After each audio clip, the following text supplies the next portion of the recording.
pacificadores. E muitas vezes é como se a gente não conseguisse acreditar que o Senhor pode usar a mim e a você. Porque quando a gente olha para as nossas mazelas humanas, né? A gente fala, como? Mas eu sou tão brava, eu grito com os meus filhos. Mas eu sou um pai, às vezes, tão duro, né? Eu quero tanto fazer o bem. Estamos como Paulo, né? Mas às vezes não consigo. E a gente esquece que as misericórdias dele, como foi dito aqui ontem à noite, eu não estava, mas já foi falado, elas são a causa de não sermos consumidos. A graça de Jesus, através do preço que ele pagou, nos coloca nessa posição dia a dia. Nos faz permanecer nessa posição de alguém que representa parte do projeto que Deus está fazendo na terra. Você consegue compreender, irmão, isso comigo? Que o local de trabalho onde você está, a comunidade onde você está, essa igreja, o seu bairro, sua família, esses são os pontos missionários, amém? Aonde você foi enviado para levar o reino de Deus, através de uma vocação específica que Deus determinou para você, amém? Ele conta com você. O Salmo 139, esse livro eu trouxe até para vocês, depois quem quiser levar para casa vai estar aí. É um pequeno livro, eu falo que é o meu diário, a grande teia de Deus. Ele é a base desse livro, onde a gente fala sobre um projeto de vida específico. O Salmo 139, ele fala isso. Que quando a gente ainda era uma substância sem forma no ventre da nossa mãe, Deus já havia escrito os nossos dias, diz Davi. Ele havia escrito e determinado os nossos dias. No grande livro da vida. Existe uma intenção para nós. Existe uma vontade de Deus para a nossa vida. Às vezes, você está aí sentadinho no seu lugar e você pode pensar assim, Flávia, mas eu não sou a Lili. Eu não sou a menina da voz doce que canta, falando, fala cantando. Eu não sou a Jussara, nem a pastora Yara, nem o tesoureiro da igreja. Eu sou só eu. Mas deixa eu te dizer, ele não faz acepção de pessoas. Ele escolheu todos. E se você ainda está vivo, é porque o projeto de Deus em relação à sua vida ainda está acontecendo. Os seus dias ainda estão sendo relevantes para que através do que você trouxe, de algo que é específico, sabe, às vezes é um ouvido que tem uma capacidade de ouvir como ninguém. Às vezes é uma mão que tem uma capacidade de cozinhar como ninguém. Às vezes é um amor, um abraço, uma inteligência, uma matemática. Coisas que Deus vocacionou-nos a fazer. O texto de Jeremias é muito claro. Jeremias 1,5, Deus fala com Jeremias que ele tinha programado para a vida de Jeremias, intencionado para a vida de Jeremias, algo específico, que ele fosse profeta sobre a nação de Israel. E a gente vê tantos outros exemplos, né? Como Deus se move na vida de Davi, como Deus se move na vida de José. Deus tinha um projeto, Deus levantou Moisés para ser um libertador, Jesus para ser o salvador, o remidor.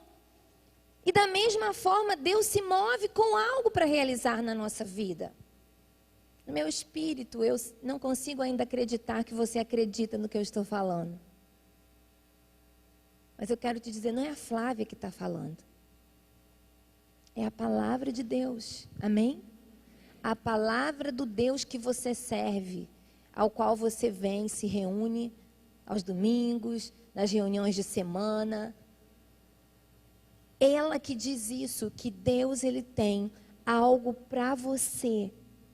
Como ele falou para Jeremias, que ele tinha uma intenção, que Jeremias havia sido constituído, e Jeremias tem aquela crise de identidade que a maioria de nós costuma ter, né? Mas eu, Deus, eu não consigo, eu não sou capaz. Eu imagino que Deus tenha ficado muito aborrecido, né? Se é que Deus pode se aborrecer. Mas eu acabei de afirmar para você Eu não só intencionei que você fosse essa pessoa, mas eu te constituí chorão. Eu te constituí misericordioso. A sua genética, o seu DNA traz características para essa missão que eu tenho para a sua vida, Jeremias. Sou eu que estou falando com você e você está me questionando. É assim que Deus fala conosco, irmãos. Mostrando para a gente que temos um chamado, que tem uma missão para nós. Todos nós fomos chamados pelo Senhor para fazer parte desse exército. Todos nós temos uma posição.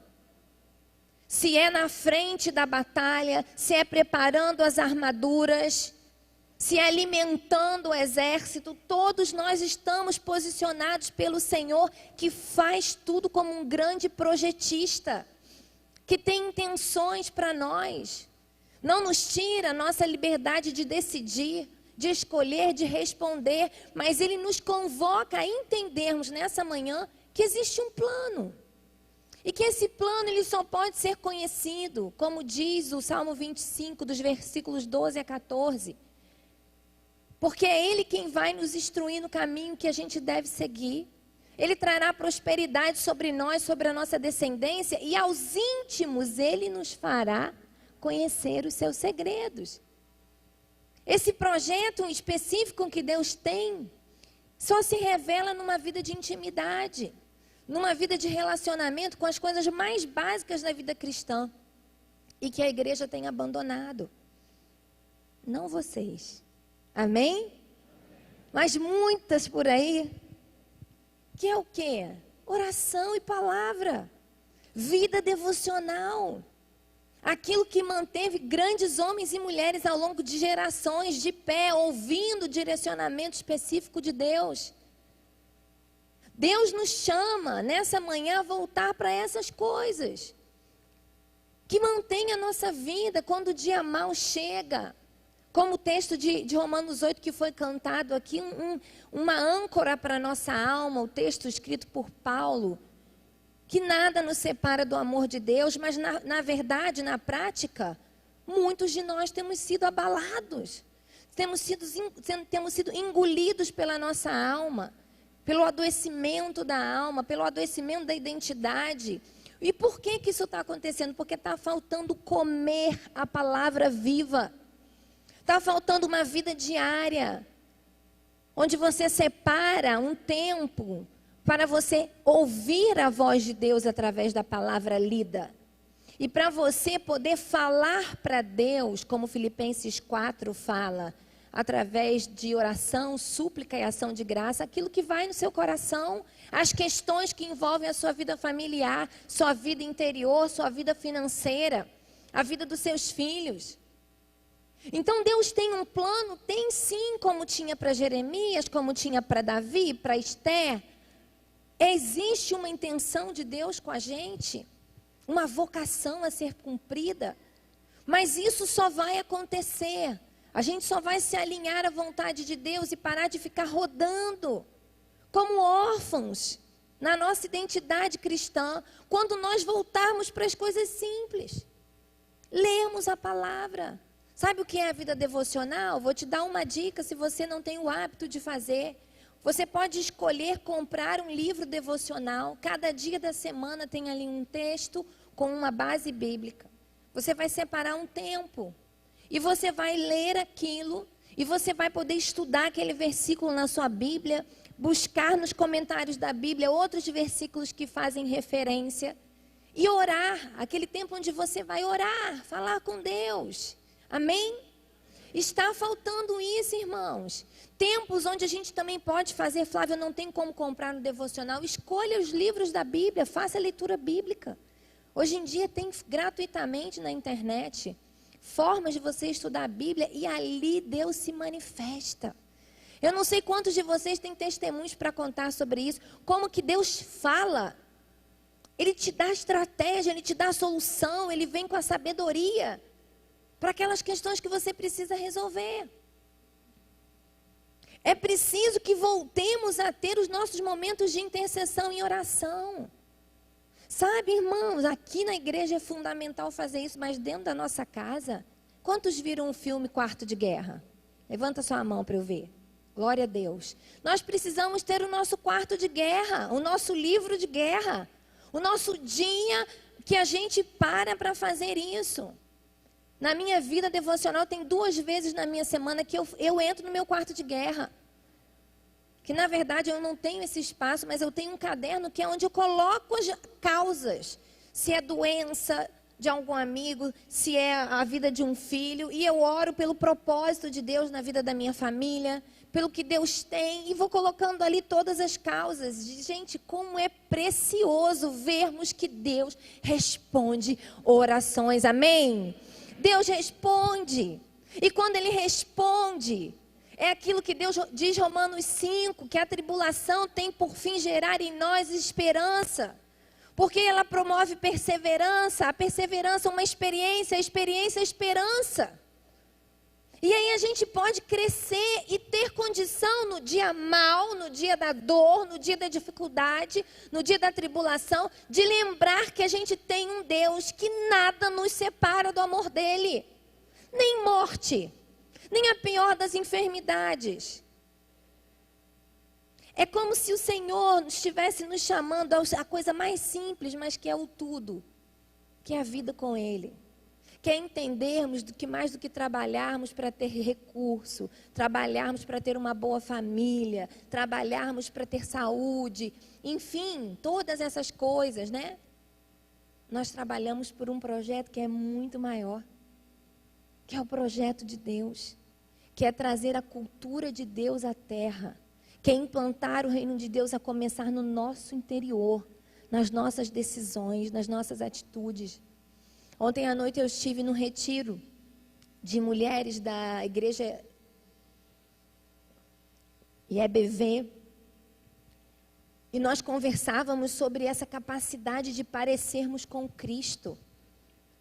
Nós acreditamos que como somos tão falhos, a gente pode se acomodar, vou me acomodar nessa condição, sabe? Porque Ele vai perdoar, ou senão ficamos sofrendo com aquelas dificuldades pessoais que temos, sem nos movermos na direção do Pai, através do Filho, e pedirmos que Ele nos mude, nos faça ser como Ele é. Porque é isso que esse texto que nós lemos diz. Nós precisamos entender isso. Sermos como Cristo, trabalharmos em prol de sermos capazes de perdoar. Quantas coisas nós temos levado para casa e estamos adoecendo psicologicamente. Olha, nunca tive, há 4 anos eu não trabalho mais como psicóloga clínica. Mas essa é a minha missão. Então não tem uma semana que eu não receba uma ligação, um pedido de socorro. Nos últimos meses eu tenho recebido ligações como pessoas que elas têm um surto ou uma crise de pânico, elas estão dirigindo e me ligam. Flávia, está acontecendo assim, assim. Aí eu oriento, para num lugar, prestar um socorro, buscar um profissional, um psiquiatra, um psicólogo para colaborar. As pessoas estão adoecendo, irmãos, muito. Pessoas nossas, pessoas que têm um espírito penhor. E Flávia, por que isso está acontecendo? Os tempos são maus? São, mas muito disso é porque nós estamos deixando de viver o que a palavra ensina. Olha, isso não era o roteiro. Mas como o Espírito é quem manda, amém? Não era isso que eu ia falar. Mas eu espero conseguir falar ainda o que eu pensei em falar. Mas a gente está deixando de viver aquilo que a palavra ensina. Quando Paulo fala em Filipenses 4:8, que a gente precisa pensar no que é puro, no que é bom, se há louvor. A gente não pensa nisso. Se você fizesse uma ressonância mental agora, o resultado da ressonância mental fosse graduar para a gente o quanto que você pensa de positivamente e negativamente, com certeza, irmãos, a maioria de nós estaria com mais pensamentos negativos, de desesperança, do que positivos.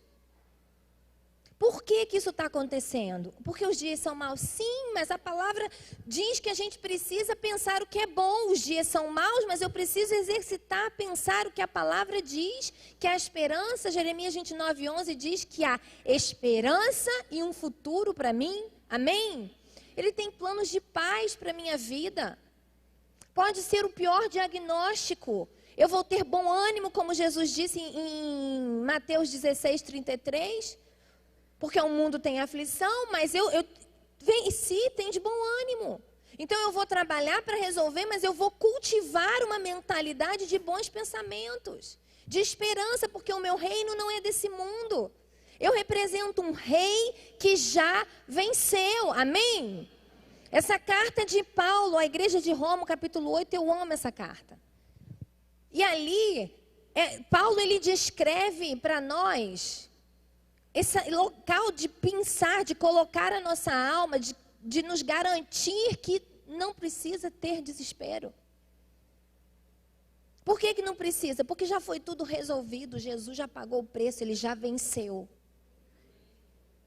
A morte não tem vitória mais sobre nós. Nós vamos sofrer, isso é verdade, mas ele também já nos capacitou, Isaías 53:5, porque ele levou sobre ele. Então ele nos deu autoridade sobre as nossas emoções.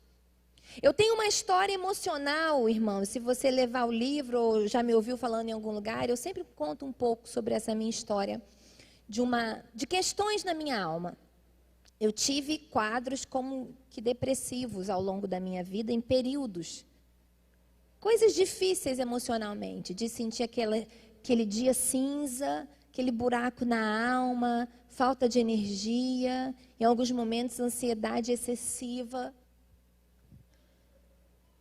E eu me recordo que em alguns desses momentos, dias difíceis, em meio aos momentos de devocional, o Senhor ministrou algumas coisas ao meu coração. E uma delas foi no Salmo 8, num desses momentos de estudar os Salmos. Num dia difícil, um dia que estava assim, cinza chumbo. Dentro de mim, não era fora, eu sempre tive uma família abençoada, mãe e pais abençoadores. Meu marido, estou casada há 19 anos, 23 juntos, a gente tem uma vida boa. Não que não tenha problemas e dificuldades na caminhada, mas somos amigos, somos parceiros. Mas era algo do meu interior que eu carregava. E eu me lembro que num desses dias o Senhor falou comigo, ele disse: filha, no Salmo 8, eu dei autoridade a você sobre as coisas terrenas. Sua alma é terrena. Sua alma, sua mente, suas emoções, ela é uma composição da biologia do seu corpo, ela acontece aqui. E por que está tão mais forte o poder da sua alma sobre você do que o que a minha palavra e o meu espírito fala ao seu coração? Flávia, é hora de você começar a doutrinar o que você pensa, para que você sinta diferente. E o Senhor começou a me despertar para algo que a gente tem vivido como igreja, por falta de conhecimento. Porque nós estamos sendo sugados pelas coisas, pelas notícias, e a nossa mente vai sendo levada e a gente vai aceitando, sem fazer um paralelo entre aquilo que eu estou pensando, o que a palavra de Deus diz que eu devo pensar. Eu recebo uma má notícia, o que a palavra de Deus diz que eu devo pensar sobre isso? Esse exercício, irmãos, precisa acontecer, para que a gente consiga viver internamente, dentro do projeto que Deus tem para nós como filhos, amém? Para que a gente esteja apto a realmente saltar muralhas e fazer proezas. Porque a dor, eu estudo dor por causa que eu sofri muito, sabe? Então eu passei a estudar dor. Estudei, fiz meu mestrado sobre resiliência, quero fazer meu doutorado sobre a função das emoções negativas. Eu estudo muito sobre isso. Medo, raiva, tristeza. E uma das coisas que eu aprendi sobre as emoções é que elas são uma onda. Elas são como um pêndulo. Sabe o pêndulo de Newton?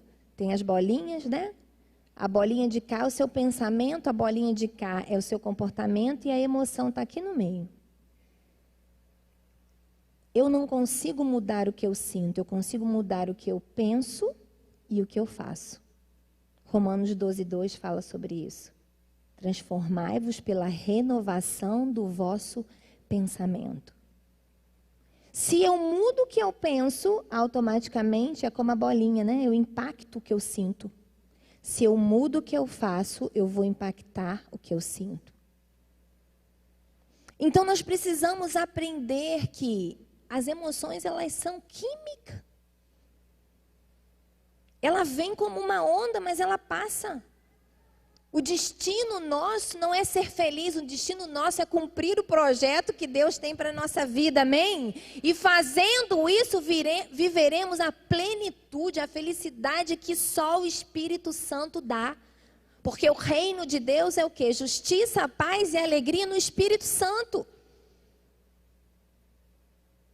Então nós precisamos entender que estamos sendo chamados por Deus a voltar para o simples da palavra, que é a palavra, é a oração, é a intercessão, é viver o que a palavra ensina, para que o nosso interior e a nossa mente possa ser alavancado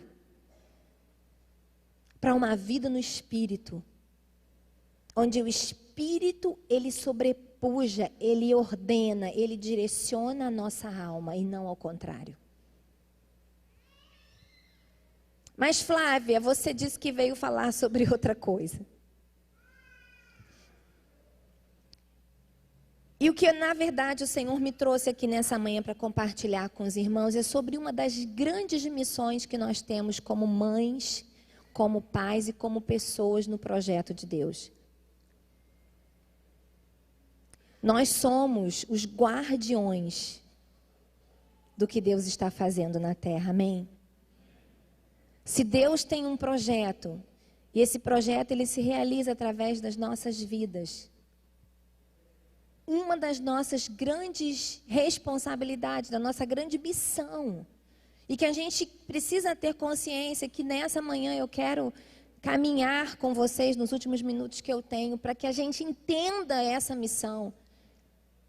A nossa função central é sermos guardiões. Nós guardamos o projeto que Deus está realizando na vida dos nossos filhos. Amém?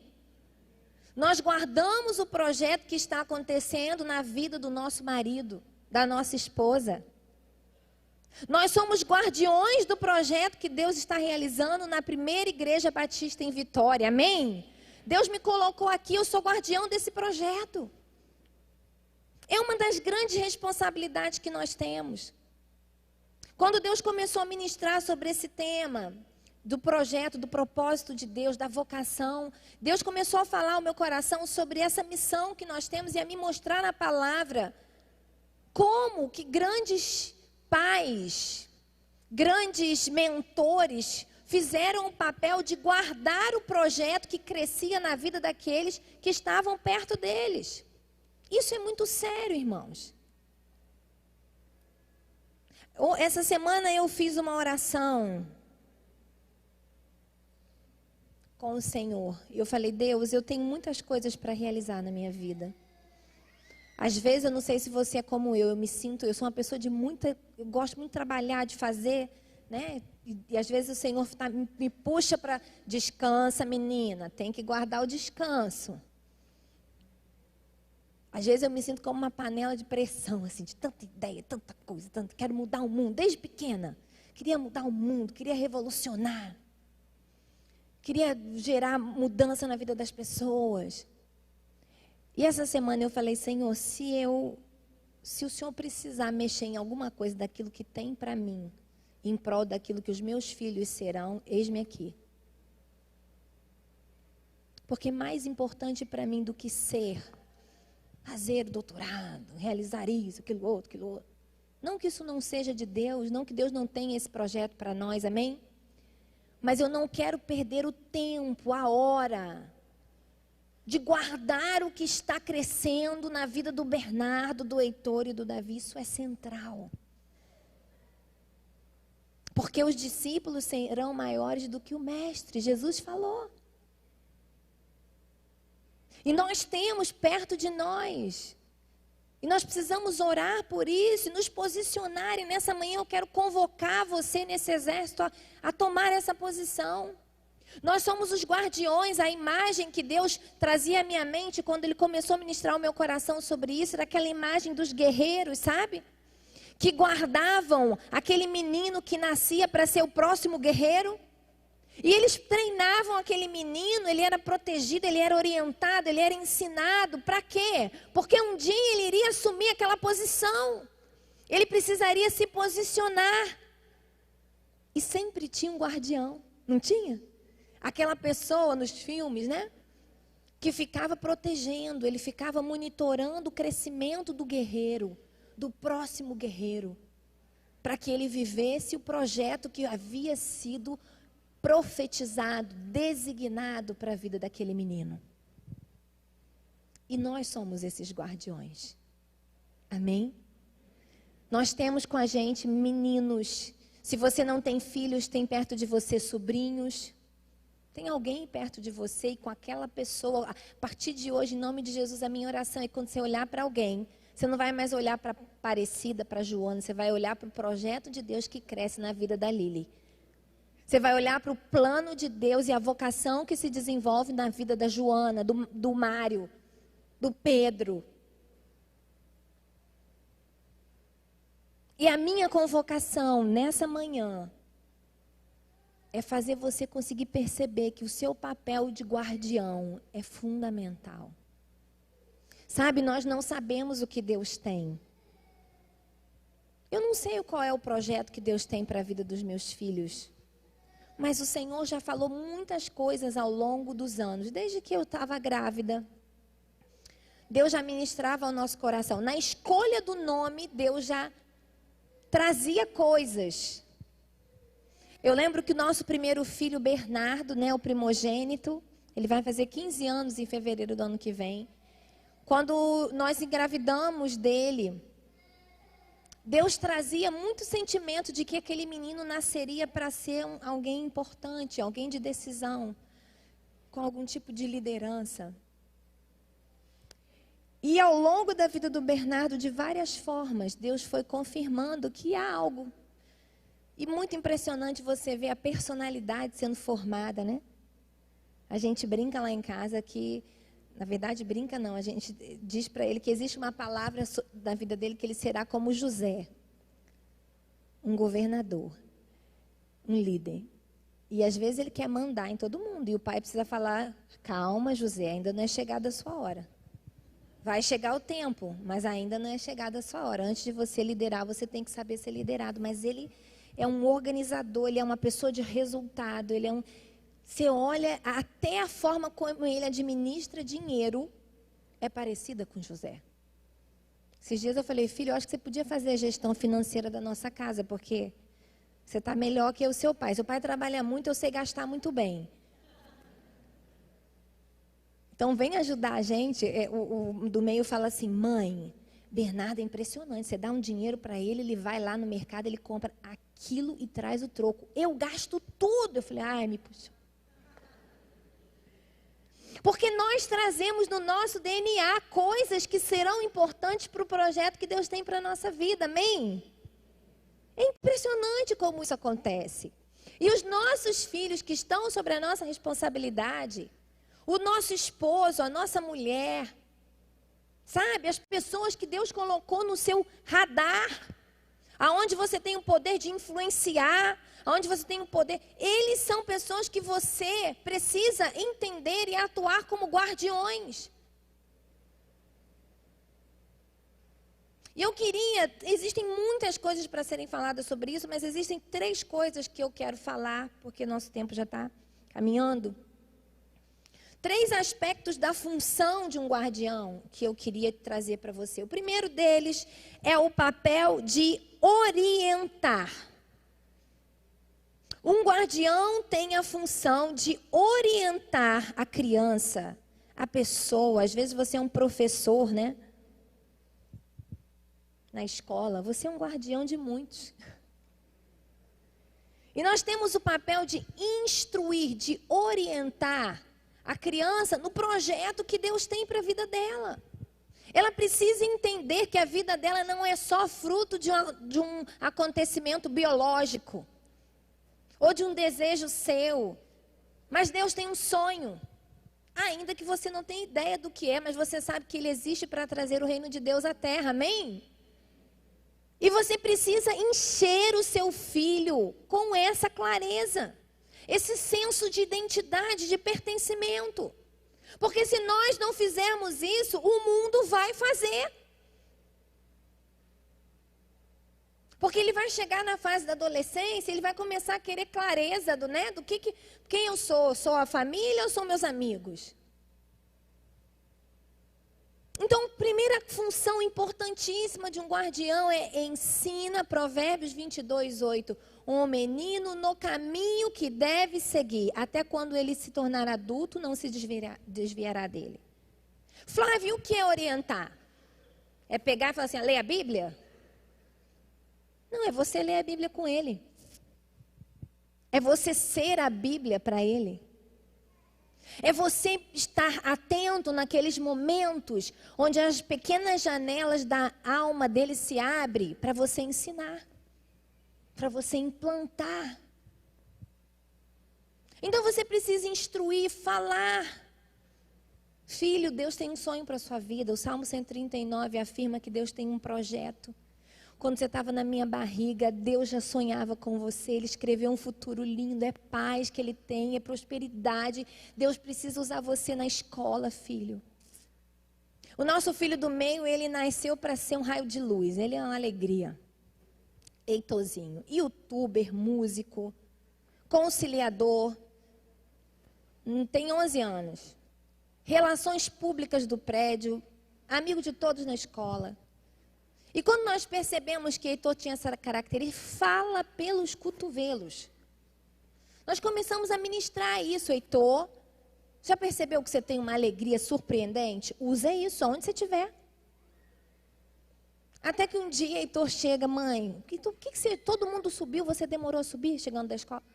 É porque eu encontrei o Arthurzinho, ele estava muito triste. Como vocês falam que eu preciso usar a minha alegria, então eu fiquei lá um tempo para ele parar de chorar, porque ele não queria ir para a escola. Arthurzinho é um menininho do prédio, menorzinho, que as crianças adoram o Heitor, e ele ficou gastando tempo para tirar aquela tristeza que criança nessa fase pequena na escola tem, não queria ir, porque ele tem consciência de que Deus tem uma missão com ele, com aquilo que ele traz. Flávia, eu não estou falando isso porque eu seja um modelo para você, mas eu quero te inspirar. Com a minha experiência, com a experiência da minha casa, a ser um guardião, a orientar o seu filho, a falar sobre o que ele tem, a mostrar para ele quem ele é, a dizer que Deus tem sonhos, assim da mesma forma a sua esposa, o seu esposo. Gente, não existe isso de que, mas eu não tenho missão, eu estou dentro de casa. Gente, estar dentro de casa é uma das maiores missões da vida. Preparar uma mesa, fazer uma comida, ter tudo organizado. Estar atento, ter o privilégio de perceber quando o seu filho chega em casa, adolescente, jovem, com um problema, você vê ele entrar chateado. E você pode vir. E aí você conta com a sabedoria. Provérbios 8 fala sobre a sabedoria, que a sabedoria ela estava desde o princípio com Deus.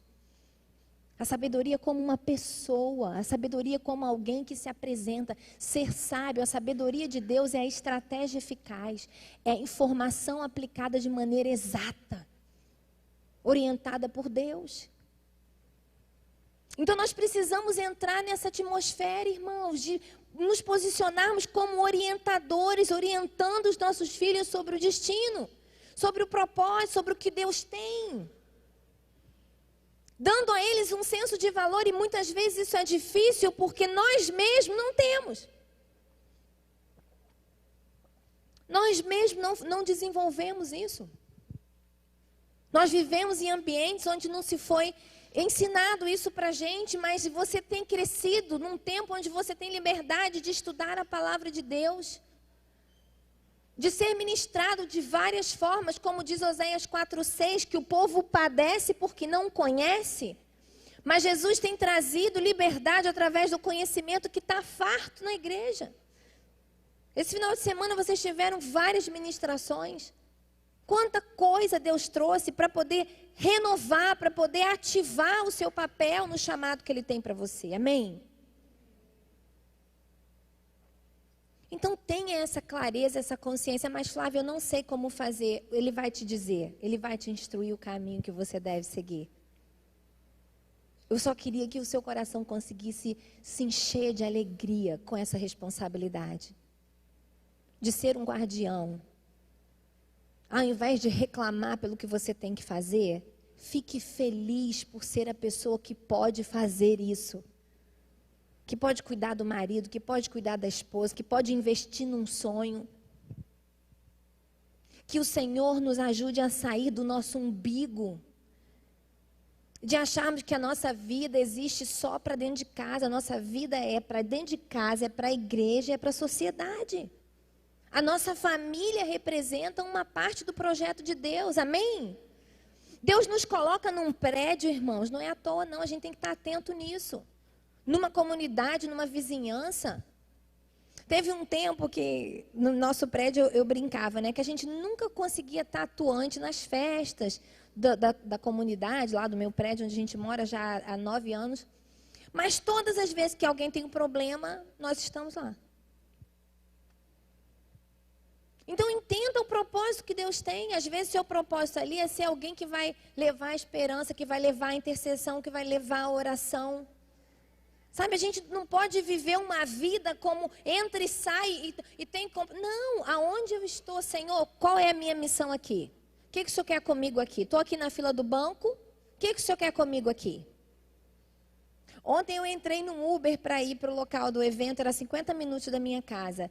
E quando eu entrei no Uber, eu estava precisando dar uma descansadinha, 50 minutos, eu falei assim, vou dar uma descansadinha. Mas aí, daqui a pouco, o motorista começou a contar a história de vida dele para mim. E aí o Espírito Santo falou, ó, presta atenção. No final das contas, acabamos com a história quando chegamos lá.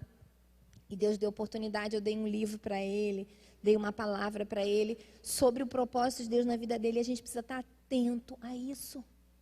Amém? Qual a segunda importante função de um guardião, Flávia? Proteção. A gente precisa proteger o projeto que cresce na vida de quem está do nosso lado. É agir como Joquebede agiu. Ela tinha um discernimento de que havia algo na vida de Moisés. Com certeza, porque senão ela não teria feito o que ela fez, ela não teria tido o cuidado que ela teve. E ela recebe de maneira sobrenatural uma estratégia, sabedoria. Fazer um cesto de junco, coloca Moisés no rio. E ali ela atua como uma protetora. E nós precisamos compreender e atuar como protetores. Como aqueles que guardam. A gente não pode simplesmente deixar para lá. Você tem filhos adolescentes, você tem crianças que estão dia e noite com celulares, às vezes assistindo jogos, filmes. Você tem que saber o que está se passando. E deixa eu te dar um conselho. Saber o que está se passando não é arrancar o negócio da mão do menino. Simplesmente é sentar do lado dele para ver o que é. E eu vejo que um grande detalhe que tem feito a gente fracassar como pais é esse, porque a gente não tem paciência, a gente não tem tolerância, está faltando sabedoria para nós sabermos intervir. Seu filho entra na adolescência e você quer manter o mesmo padrão de educação. Na verdade, o padrão você deve manter, mas o formato, a didática tem que mudar. Até porque você está ensinando ele a ser um adulto, então não dá só para dizer não faz, faz. Você tem que levá-lo a tomar decisões. Dizer para ele, filho, você está crescendo, o que você acha que você deve fazer? E algumas vezes até se arriscar em situações, mas vai junto. Porque você precisa ensinar. Não adianta só a gente fazer como muito tempo foi feito, a gente manda. Na hora que você não manda mais, ele vai e faz tudo que estava guardado dentro dele, que ele tinha dúvida, tinha intenção. Você não está mais mandando, cresceu, está adulto, ele vai lá e vai fazer. Então precisamos acompanhar, proteger, é estar junto, é estar olhando, é estar vendo. Sabe, seu filho está crescendo, você tem receio dos amigos, traz os amigos para dentro de casa para você ver quem são. Ah, mãe, eu queria muito... Não, filho, hoje vamos fazer o seguinte, eu vou fazer aqui um churrasquinho e você atrás todo, eu vou fazer uma pipoca, vocês vêm assistir aqui a série, o filme aqui, você vai lá, você está vendo, está escutando a conversa. Está sabendo o que está se passando. E o Espírito Santo está podendo te ministrar para você saber como orientar. Como fazer. Então, ser um protetor é atuar com essa consciência. É atuar guardando. É estar atento. Terceira e última função dessa manhã. Você é um investidor. Alguém que vai investir no projeto que Deus tem na vida do seu filho, do seu neto, da sua esposa, do seu esposo. Você é uma pessoa que vai conduzir investindo. Investimento, gente, fala de colocar dinheiro, amém? Investimento fala de fazer multiplicar aquilo que se tem. Um grande modelo para mim, existem vários na Bíblia, mas é José e Maria em relação à vida de Jesus. Se você olhar nos evangelhos, você vai ver que a vida de José e Maria se resumiu a serem pais. Que coisa gloriosa, né? Eles passaram uma vida investindo, eles mudavam de cidade para proteger.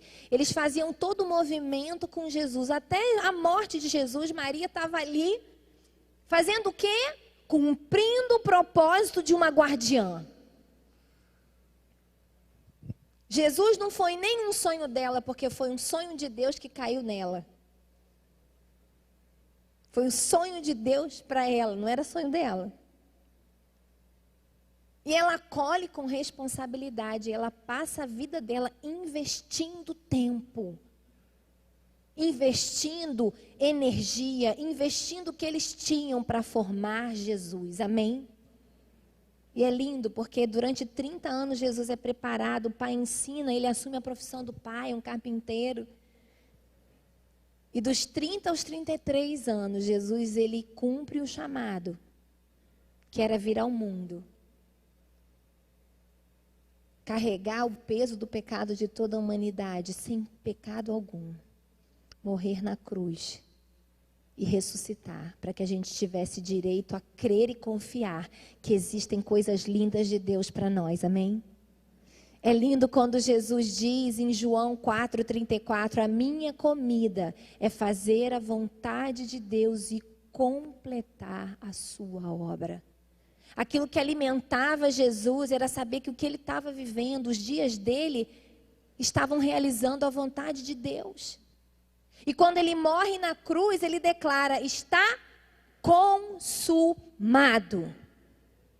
E Maria, a guardiã, está vendo no pé da cruz que ela cumpriu o propósito que Deus tinha para a vida dela. Irmãos, Deus tem projetos crescendo em nós e perto de nós. Tudo que Deus nos dá, toda a capacidade de amar, toda a inteligência, todas as oportunidades, todo o dinheiro, isso precisa favorecer o investimento do plano de Deus. Você precisa preparar seus filhos. Você precisa investir na sua família, no projeto que Deus tem, que o Senhor nessa manhã, Ele realinhe na nossa mente, no nosso entendimento. Corrija, porque muitas às vezes tem colocado o recurso, o tempo naquilo que não é projeto de Deus. Às vezes nós convivemos com pessoas que têm carros maravilhosos e os filhos estudam nas piores escolas. Que dá tempo para tanta coisa na vida, mas pouco tempo para jogar uma bola com o menino, para ouvir o que a menina tem para dizer, para levá-la para tomar um café, para dar uma volta, para cuidar. E a gente precisa entender que o Senhor nos desperte nessa manhã do nosso principal papel, do nosso principal chamado. Além de cumprirmos o que Ele tem para nós, é sermos guardiões do projeto, da vida daqueles que crescem ao nosso redor. Invista tempo. Como vale a pena investir tempo? Sabe uma coisa que eu tenho pedido ao Senhor? Senhor, eu quero ter sempre a alegria de acordar de manhã cedo, porque eu posso levar meus filhos à escola. Quero reclamar, porque eu tenho que acordar mais cedo todo dia.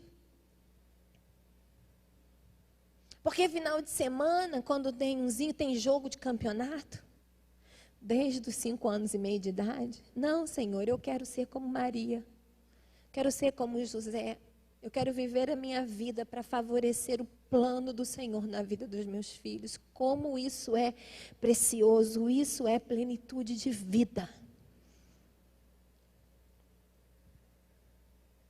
Nosso filho mais velho, desde pequeno, ele começou a jogar bola. Eu sempre conto essa experiência porque tem sido hoje um tempo assim muito precioso para mim. E quando ele começou a jogar bola, o Bernardo, ele começou a mostrar uma habilidade. Ele tem uma habilidade. Isso vocacionalmente começou a direcionar o Bernardo e ele começou a ter no coração dele que ele tem um sonho de ser um jogador de futebol. Qual menino que não tem, né? Eu tenho 3, todos dizem que querem ser. Mas, de fato, o Bernardo, ele tem alguma coisa que eu ainda não sei direito, e o pai, mas que Deus tem alguma coisa. Não sei se ele será, mas Deus tem um caminho sendo traçado para ele. E foram anos e anos, são anos e anos, né? 5 anos e meio. Fiz sábado de manhã, vai, jogo. À tarde, jogo. Durante a semana, eu brinco com os meninos do meu prédio que todos eles, se forem jogadores, eu quero uma pensão, porque todos andaram no meu carro para eu levar para os treinos. Vai e volta, vai e volta. Muitas vezes eu escutava assim, mas não vale a pena isso. Mas isso não... Algum tempo atrás ele falou, mamãe, papai, eu quero criar uma meta secundária. Eu quero ser jogador, mas eu quero usar o futebol para ter uma bolsa para o high school num país de língua inglesa. Amém. O pai amou, né? Que o pai queria que ele fizesse medicina. E falei, filho, vamos começar o ano. E esse ano nós já fizemos tudo o que podíamos. Mamãe e papai vão jejuar e orar pela sua vida. E você tem que tomar suas atitudes. 2018 começou. Jejuamos, oramos. E o Senhor foi realizando coisas lindas na vida dele. Abrindo as portas, aquilo que ele tinha traçado, Deus tem aberto as portas para acontecer. No mês de setembro, ele teve a oportunidade de fazer uma peneira para um projeto maior fora do país e ele ganhou uma bolsa de 100%. Flávia, qual é o propósito que Deus tem para a vida do Bernardo? Eu não sei, mas eu sei que Deus tem um. E naquele dia, quando ele foi convocado pelo profissional que ganhou a bolsa, que veio à frente, ele olhou para mim, eu estava filmando, e ele deu uma piscadinha, como se dissesse assim, mamãe, valeu a pena.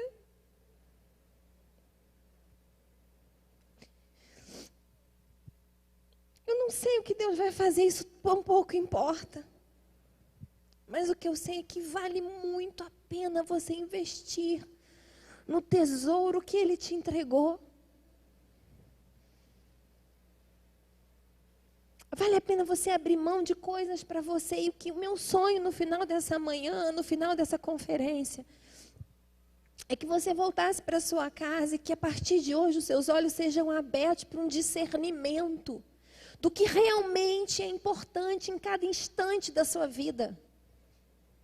Porque no centro da vontade de Deus não tem impossibilidade, irmãos.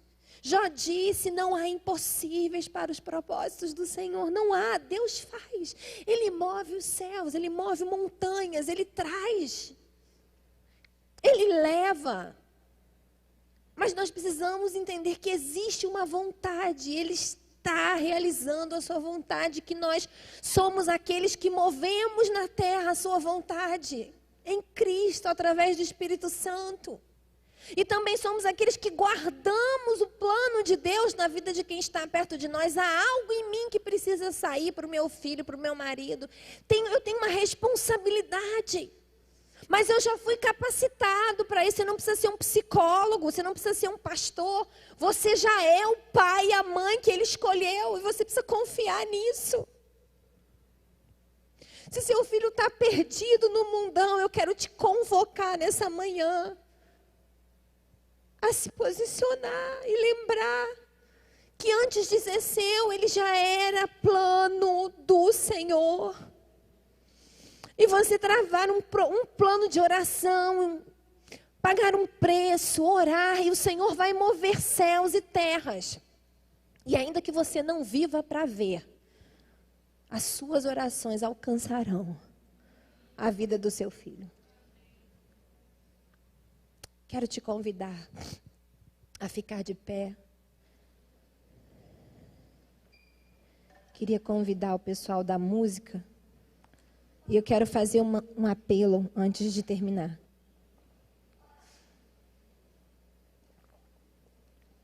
Se nessa manhã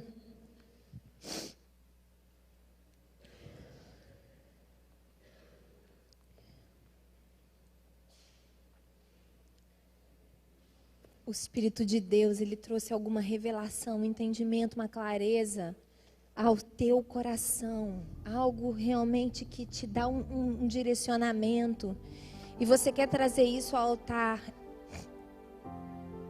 eu queria convidar você a sair do seu lugar e vir aqui na frente.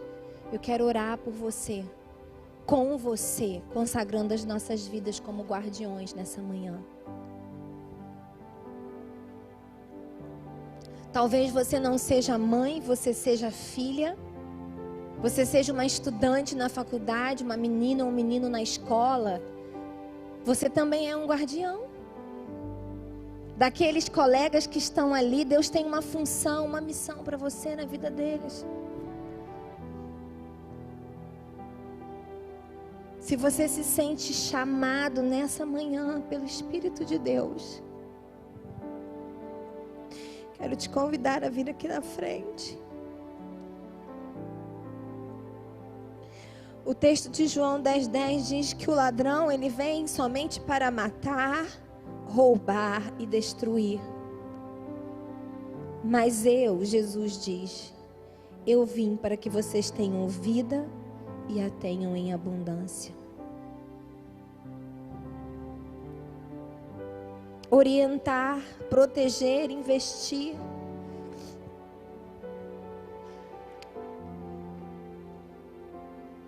Ter consciência da minha responsabilidade. Buscar a sabedoria de Deus para cumprir o meu papel. Viver o plano que Deus tem para mim. Se você deseja, sai do seu lugar e vem aqui.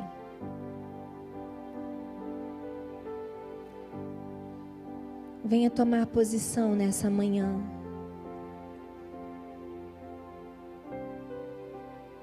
Da sua missão, da sua grande missão, da sua importante missão.